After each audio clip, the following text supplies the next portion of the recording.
How reliable is the criminal justice system? Is it infallible, or could it be flawed enough to convict an innocent person? Imagine spending years in prison for a crime you didn't commit. A chilling reality for many in the US. Every year, countless individuals are wrongfully convicted, their lives turned upside down by a system that was supposed to protect them. In the United States alone, it is estimated that between 2% and 10% of all convictions are wrongful. That's a staggering number when you consider the millions of people who pass through the criminal justice system every year. In fact, the National Registry of Exonerations reports that there have been over 3,300 exonerations in the United States since 1989. That is equivalent to 7 wrongfully convicted prisoners being exonerated every month for the past 37 years. Now, let's narrow our focus to a dark corner of this issue that no one is talking about: false and coerced confessions. Did you know that an alarming 25% of DNA exoneration cases are associated with false or coerced confessions?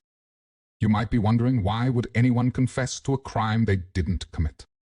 The reasons are as complex as they are diverse, ranging from intense police interrogations causing duress and exhaustion to intimidation tactics such as coercing the accused to plead guilty or face much harsher penalties if they exercise their right to have their case heard by a jury of their peers. And, as you will discover by watching this video, investigators even lure confessions out of mentally ill suspects that had nothing to do with the crime. These wrongful convictions are not just numbers. They represent shattered lives, families torn apart, and faith in the justice system profoundly shaken. The implications of these wrongful convictions reach far beyond the individual. They erode public trust in the criminal justice system. They cost taxpayers millions, and most importantly, they leave the real perpetrators free to commit more crimes. In the midst of this grim reality, one case stands out like a beacon in the fog, a chilling testament to the flaws in our justice system. A case that casts a shadow on the reliability of our justice system is that of Sandra Hemme. In the realm of justice, the unthinkable has happened. On November 12, 1980, a 31-year-old library worker named Patricia Jeschke was sexually assaulted and brutally murdered in her own home. The scene was a horrifying tableau of violence. Patricia was found dead, her life extinguished by severe head wounds and a cord cruelly wrapped around her neck. Patricia Jeschke's brutal murder sent shockwaves through the community, triggering a frantic investigation that would ultimately lead to the arrests of 2 individuals, Joseph Wabski and Sandra Hemme. Detective Weston first decided to interview Hemme after he read a report about her involvement in a disturbance involving a knife on November 25, 1980, 13 days after the murder. Wabski's murder charge was later dropped due to irrefutable evidence of an alibi, leaving Sandra Hemme as the sole suspect. Sandra Hemme, a 20-year-old psychiatric patient, became the primary suspect, despite having no prior connection to the victim. She was undergoing treatment at St. Joseph's State Hospital for auditory hallucinations, derealization, and drug misuse. In a cruel twist of fate, Sandra's fragile mental state made her vulnerable to the tactics used by the investigators. Police subjected Sandra to relentless interrogations, often under extremely coercive conditions. She was heavily medicated, unable to hold her head up, and physically restrained during these sessions. Sandra's statements during 9 grueling interrogations were inconsistent and conflicted with the known facts of the crime. In a harrowing turn of events, Sandra provided a false confession, admitting to violently taking Patricia's life with a hunting knife, despite having no memory of the event. She was arrested, jailed, and on December 23, 1980, she was indicted for capital murder by a grand jury. Sandra was brought to the courthouse a little before noon on Friday, April 10, 1981. In an effort to avoid the death penalty for capital murder, she pled guilty. It was reported that Hemme had agreed to plead guilty with a state recommendation of a life sentence with no parole for 50 years. The only 2 sentences on a capital murder charge are life imprisonment with no parole for 50 years or death.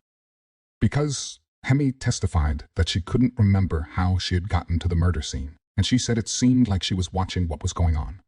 Circuit Judge Fred Schoenlaub did not initially accept the guilty plea.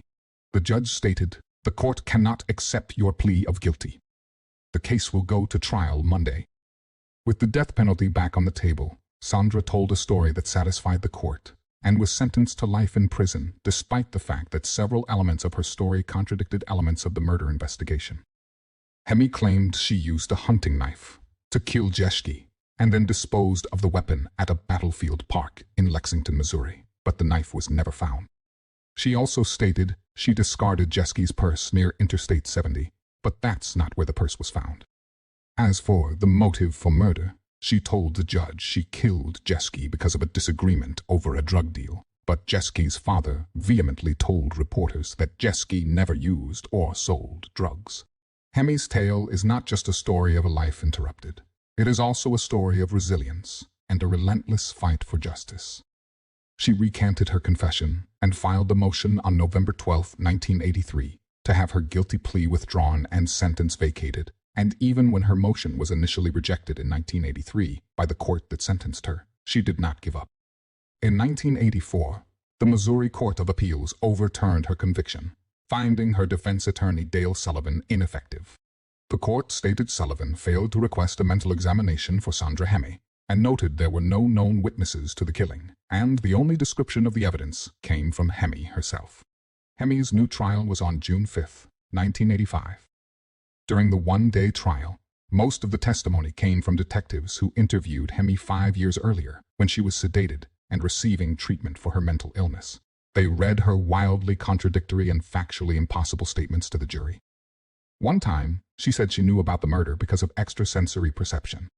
Another time, she told detectives a story about hitchhiking with two individuals, Joe and Pat, but did not mention a murder. However, the following day, she specified that the man's full name was Joe Wobski. They visited a house with Pat, and Joe emerged with bloodied hands, stating, "I killed that fucking bitch." She also claimed Wobski threatened to kill her if she told anybody. Afterwards, Hemme altered her account, asserting that she had witnessed the murder and attempted to intervene to prevent Wobski from harming Jeschke. And finally, she said, she alone violently took Jeschke's life. Even then, she was anything but certain. "I think I stabbed her with it," Hemme said of a hunting knife. I don't know. During the 1985 trial, the prosecution conveniently altered Hemme's motive from a drug deal dispute to having an uncontrollable urge to harm people. The trial was swift but far from fair. There was absolutely no physical or forensic evidence linking Hemme to the crime scene. In fact, Hemme was excluded as a source of hairs and fingerprints found there. Hemme's defense lawyer did not present any witnesses, and the jury was not informed about the coercive circumstances under which Hemme's statements were obtained. This lack of transparency and the absence of a fair defense led to a guilty verdict. And so, Sandra Hemme was sentenced to life imprisonment, but she maintains her innocence. With allegations of a police cover-up and potential misconduct within the St. Joseph Police Department coming to light, her conviction sparked a wave of controversy and debate. But for Hemme, it was the beginning of a long, arduous journey to prove her innocence, a journey that continues to this day. Consider this: a woman grappling with mental illness confesses to a crime in a state of psychological distress. This confession becomes the sole evidence against her. There's no corroborating evidence, no tangible links between her and the crime scene, just her words uttered in a moment of mental turmoil. Yet, the prosecution's case prevailed. Sandra was sentenced, and the gavel fell, echoing in the hollow halls of justice. One day was all it took to seal her fate, to condemn her to a life behind bars. But as we delve deeper, inconsistencies begin to surface. The narrative, once seemingly straightforward, starts to unravel. The Innocence Project, a beacon of hope for those wrongfully convicted, stepped in, shedding light on the shadows of this case. In February 2023, the Innocence Project filed a habeas corpus petition seeking Sandra's exoneration. They argue that Sandra's mental illness was exploited, her vulnerability manipulated to extract a confession. And then there's the matter of a certain police officer, a figure lurking in the background with suspicious connections to the victim. But we'll unravel that thread in due course. For now, we're left with a question that echoes through the years. Was this confession the whole truth, or was there more to the story? In their pursuit for true justice, the Innocence Project did not merely rely on the inconsistencies of the past. They dug deeper, unearthing evidence that had been overlooked or, worse, deliberately concealed. The team discovered a trail leading to a former St. Joseph police officer, a man sworn to uphold the law, yet he entangled himself in a web of crime and injustice. Michael Holman, a St. Joseph police officer's white pickup truck, was seen parked near Jeski's home during the time of the murder. Officer Holman had also attempted to use Jeski's credit card to purchase $630 of photography equipment the day after her murder. In addition, less than a week after the murder, Holman was arrested by St. Joseph police for collecting theft insurance on a truck that was not stolen. He was then fired from his job, and 4 days later, he was arrested again, this time for receiving stolen property. Police, using 2 search warrants, recovered a stolen rifle, a camera, a box of jewelry, and a unique pair of gold wishbone-shaped earrings that belonged to the murder victim Patricia Jeski, evidence that was not given to Hemme's defense lawyer. On December 19, 1980, just weeks after Jeski's murder, Holman's former colleagues questioned him about why he was in the vicinity of the Jeski apartment at the time the murder occurred and how he came to possess her credit card. His story was unbelievable. He told them he had sex with a woman named Mary in a motel just yards from Jeski's apartment, and as he was walking back to his truck, he stepped on a purse in a ditch. He admitted taking the card from the purse and threw the purse and the rest of its contents in a dumpster. To verify his account of the story, Holman's former captain and lieutenant wanted to know more about Mary, but Holman stated he couldn't provide additional information. He also refused to draw a diagram of the inside of the motel room when asked. His alibi could not be corroborated. After talking with his uncle, a fellow officer, Holman chose to remain silent and requested legal representation. Holman became a suspect late in the investigation and was listed last by detectives on an index of 201 leads. By then, Buchanan County prosecutors had already charged Hemme with the crime. Detective Fuiston later went to the motel where Holman said he had sex with Mary, but the manager did not recall anyone named Mary staying there on November 12. Hemme's Innocence Project lawyers argue in their habeas petition that Holman's actions were more than mere coincidence. His use of the victim's credit card, the earrings found in his apartment, him being near Jeski's home during the time of the murder were not random acts. They painted a picture of possible involvement, a narrative that was not entirely explored during Hemme's trial. They say the undisclosed earrings amount to intimate physical evidence linking Holman to Jeski. And they contend the earrings undermine Holman's excuse for why he had Jeski's credit card. Holman's name did come up in the trial. Hemme's trial lawyer Robert Duncan stated in his closing arguments that while there was no physical or trace evidence to tie Hemme to the crime scene at Jeski's home, a black hair found in the victim's bedsheets could not be ruled out as coming from Michael Holman. What's more, a former senior member of the St. Joseph Detective Division, Lloyd Paisley, even expressed his belief in Hemme's innocence, suggesting that the evidence pointed not to Hemme, but to Holman as the sole perpetrator. Paisley also said he believed Hemme gave details of the murder based on leading questions. Paisley, now 91, was one of the officers who interrogated Holman, but the police chief took him off the case after he interviewed Holman. The investigation into Holman ended after just 4 days. But as far as Paisley knew, no one ever confirmed his whereabouts that night. The Innocence Project's findings raise serious questions about the original investigation and trial. Why was this evidence not presented? Why was this former police officer not thoroughly investigated? Why was Sandra Hemme convicted solely based on contradictory statements she made while under psychiatric treatment, while such compelling evidence against another potential suspect was ignored? Were the high-ranking decision-makers of the St. Joseph Police Department afraid of a scandal? Did Michael Holman's uncle, a police officer on the St. Joseph Police Department, have anything to do with stopping the investigation? Was the system protecting its own at the cost of an innocent woman's life?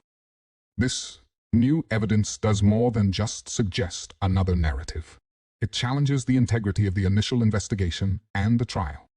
It exposes a potential miscarriage of justice, one that has cost Sandra Hemme over 40 years of her life. The mystery that now stands is, who killed the library worker in 1980? If the evidence indeed points to the officer, why was it concealed? And why did it take over 40 years to emerge? How did such crucial evidence slip through the cracks? Lawyers with the New York-based Innocence Project filed a habeas corpus petition in February 2023, seeking to exonerate and free Hemme.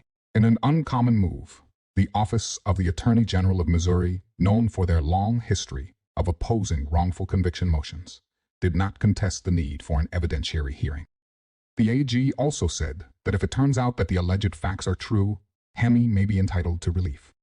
The response was surprising to local attorneys, given that the AGA's office has for decades, under Republicans and Democrats, fought nearly every wrongful conviction case to come before it.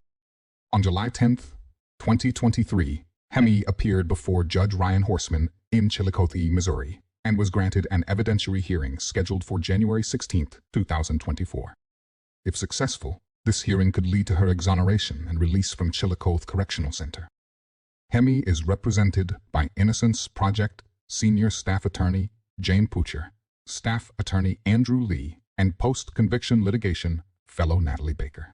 She is also represented by Missouri-based attorney Sean O'Brien. We are not just bystanders in this story. We are a community, a collective of voices that can bring about change. You see, wrongful convictions aren't just errors in the system. They are tragedies that shatter lives, from Sandra Hemme to countless others. We must stand against this. We must question, we must challenge, and we must demand true justice. Wrongful convictions not only ruin lives, but they also undermine our faith in the justice system. We need to understand how confessions are sometimes false and coerced, and how they can lead to wrongful convictions. It is also very important to mention that if you or anyone you know is questioned by law enforcement, never say anything to them without a lawyer present. Let's take a moment to think about this. 42 years. That's how long Sandra Hemme has spent behind bars for a crime she did not commit. 4 decades of her life lost, all because she spoke to investigators without legal representation. And she's not alone. Countless individuals around the world find themselves in similar situations, their voices drowned out by a system that was designed to protect them. These are not isolated incidents. They are symptoms of a larger issue, a justice system that can sometimes overlook the truth in its pursuit of closure. It's a system that, while fundamentally noble in its intent, is still prone to human error, bias, and oversight. And when these factors lead to wrongful convictions, it's a failing that we must all bear. Now, you might be asking, what can I do? Well, there's plenty. Educate yourself about the pitfalls in our justice system. Look into organizations like the Innocence Project, who tirelessly fight for people like Sandra Hemme. They're always in need of support, whether that's through donations, volunteering, or simply spreading the word about their work. But it goes beyond that. Engage in conversations about reform, about how we can improve our justice system to prevent these miscarriages from happening. Write to your representatives. Vote for those who prioritize justice reform, and never underestimate the power of your voice. Most importantly, don't turn a blind eye. Stories like Sandra's are uncomfortable. They force us to confront the reality that the criminal justice system, like any other, is fallible. But it's in that discomfort that change is born.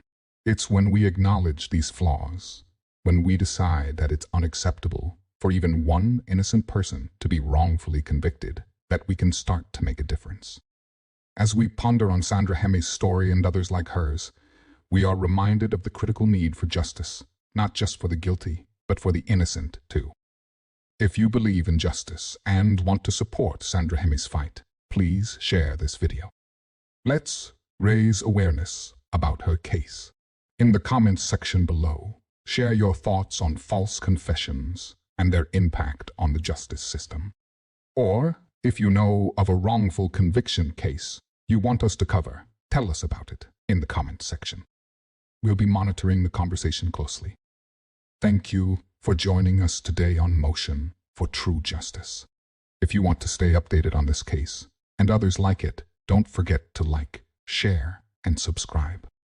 Until next time, remember, the pursuit of truth knows no bounds.